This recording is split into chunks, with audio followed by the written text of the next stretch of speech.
The idea behind a minimum viable sprint is most people are bad at marketing.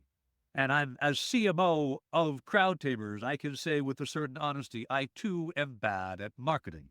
And what I mean is, most every marketing campaign is going to fail at some point. It is a source of tremendous stress as a marketer when you've got the big summer campaign that you spent 4 months planning, and then it all comes down to launch day, and you go, oh, I hope to heavens that this works.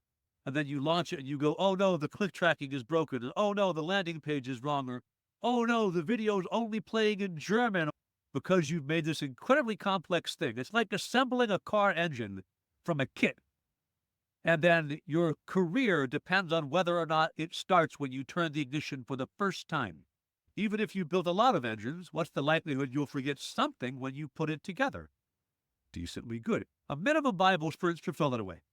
A minimum viable sprint says, how do I begin with the tiniest possible thing that counts as marketing and build up from it so that we take what wins and we duplicate more of what wins, and the things that don't win, we discard them because they're irrelevant to our needs. Minimum viable sprint is a 48-hour ad campaign. It almost always runs on Meta. You can try it on LinkedIn or Google Display if you're feeling spicy. But on any of these platforms, it's a display ad. And display ads are the worst type of ad because they're the ad that people don't want. And if at that moment the display ad can get your attention and make you change your path from what you wanted to do to what the ad said instead, you really have the pain of whatever this is trying to solve. So across the whole internet, the average click-through rate on a display ad tends to be about 0.7%. So our 48-hour ad campaign, we want to make sure we do better than 1% on a click-through rate, because that tells us people really like the ad, despite the fact that they wanted to do something else. There is a caveat here. If I put a picture of a donut on an ad, or of puppies on an ad, people will click on the ad because everybody loves donuts and puppies. And if I'm advertising to a bunch of people who love video games, and I put a picture of a really popular video game on the ad, they will click because they love that video game.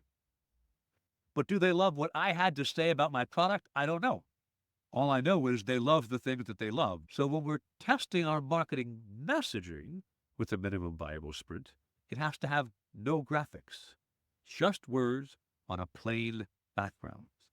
Because that way, if I'm scrolling my Ariana Grande videos and watching wicked snippets or whatever, and I go, oh, this is interesting to me, even though it's not musical theater, the pain of this appeal on a plain, unornamented ad was high enough in me that I took a jump, right? So you do that, and that tells you these people want this. Now, your minimum viable sprint, most of the time when you run it, no one clicks. That's why it's $100 and 48 hours.